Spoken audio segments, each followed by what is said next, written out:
Good morning, welcome back to another video on the channel. So we have arrived at the final Grand Slam of 2024 at the US Open in New York. It all gets underway on Monday with Novak Djokovic being defending champion, and with conditions playing as fast as they are in America, I'm sure we're going to get many fantastic matches, and who knows who will be champion in 2 weeks' time. So doing this preview, I'm going to quickly run through 5 players who I think are the top contenders before finally giving my prediction on who I think will lift the title in New York in 2 weeks' time. Kicking things off with Jannik Sinner. Now, I guess the first place to start with Jannik Sinner is the 2 failed drug tests that we found out about last week.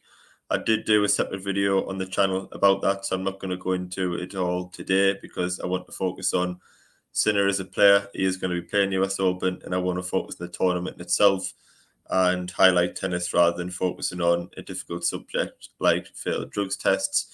The one thing I will say about the failed drug tests, I'm interested to see how Sinner copes with it mentally.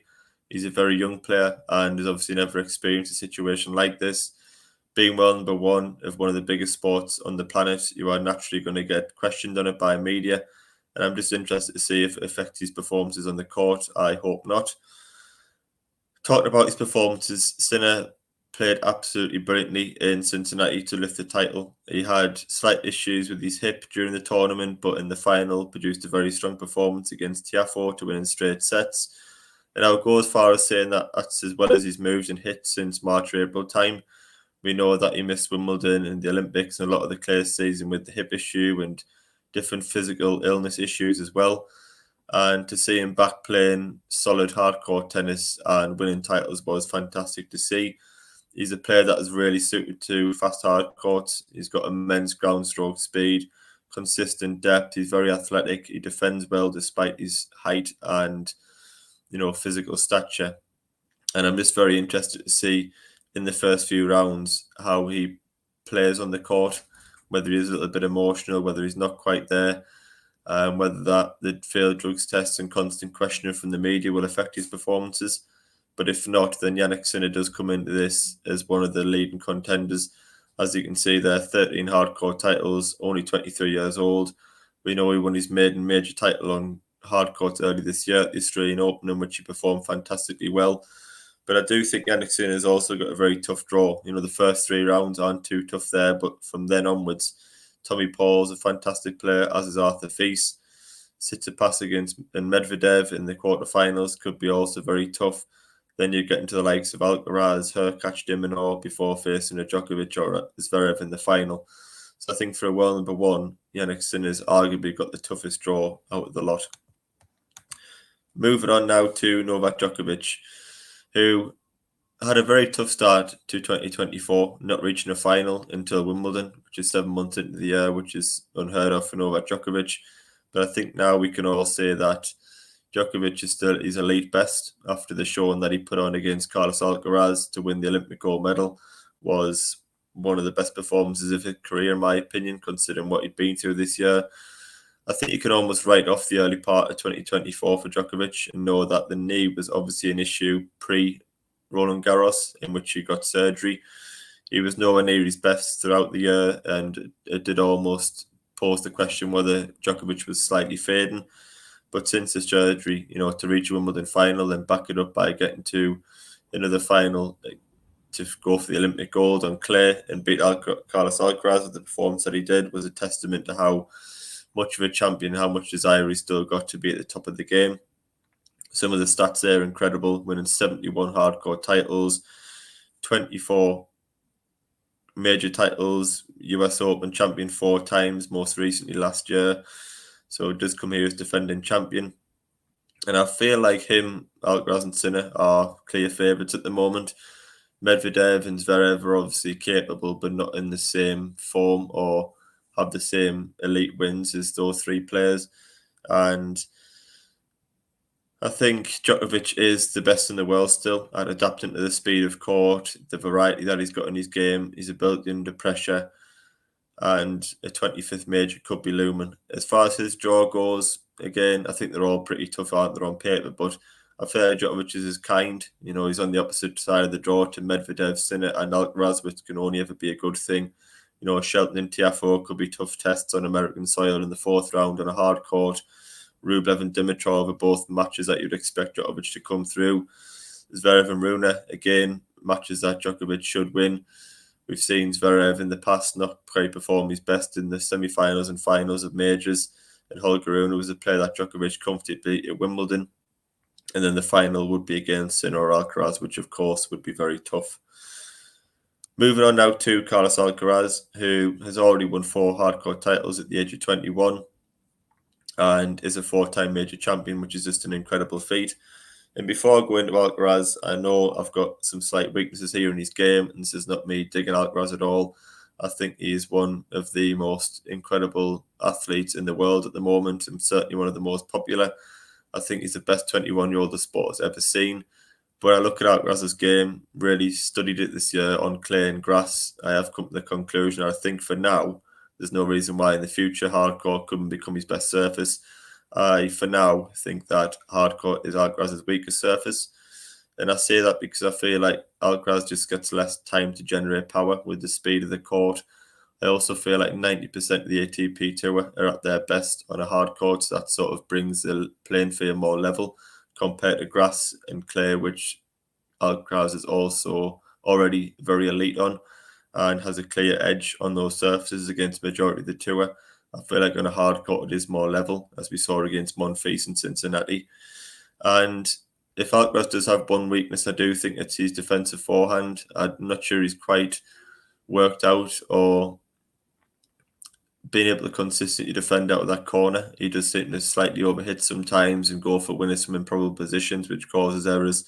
I don't think he ever seems to get down to those balls as easily. His backhand's, in my opinion, one of the best in the world in terms of its consistency and solidness. I love his variety in his backhand with his slice, that way he takes pace off and then generates such incredible pace as well. I feel like his set and serve and his return, not yet elite. Djokovic, the way he returns and hits his second serve are elite, and that's why he's won many, many majors. And I feel like there's such a reliance on serve and return at the US Open, in which there's a lot of short points. It's a lot of first strike tennis. You need to be able to either put a good second serve in to hit a good first strike or return deep and consistent, hit lines and be able to get on top in the rallies that way, because, a lot of the serves do go with serve at the US Open. And I feel like Alcaraz, as we've seen on grass and clay this year, that he's at his best with variety, using his slices, his drop shots, mixing his speeds up, being in and around the net. We know he's a fantastic all-round player, Alcaraz, and I feel like that's less effective on the hard courts, where it's more about big strike tennis and serving and returning well. And I think, in his defeat against Monfils in Cincinnati, Alcaraz complained about the speed of the court and said it was like playing a different sport and that he'd never experienced courts as quick. And I just feel like that showed that ATP Tour is still littered with a lot of talent that are very capable on hard courts of upsetting the top players. And it does make it a more level playing field.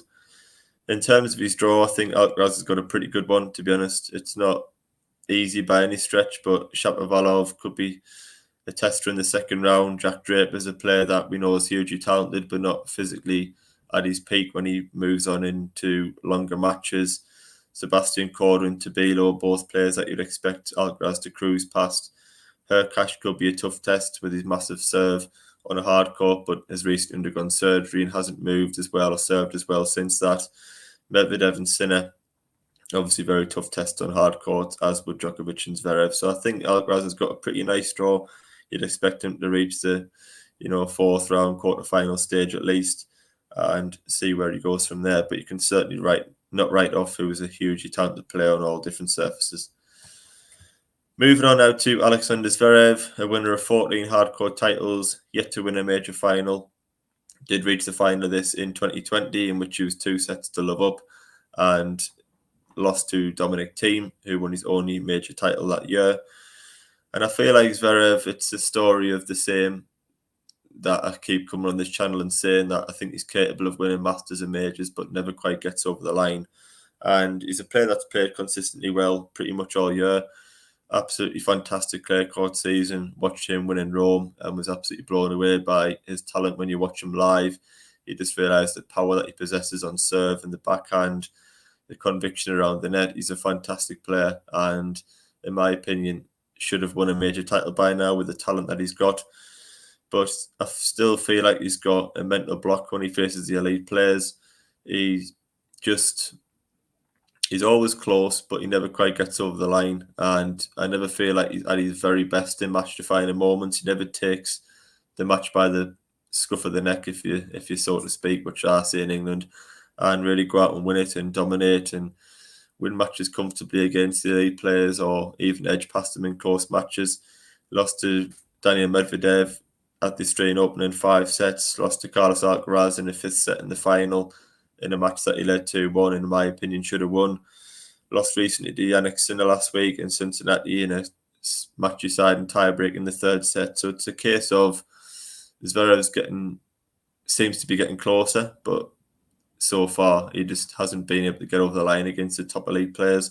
And until he does that, it's difficult to really pick him to win a title like this. In terms of his draw, tough, I think, against the likes of Taylor Fritz, Ruud and Rune, Djokovic.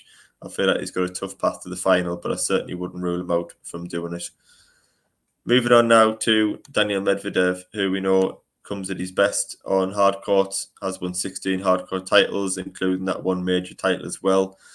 His best result was winning this title back in 2021 against Novak Djokovic, which he won in straight sets. So that's, again, an example of how effective Daniel Medvedev can be on a hard court.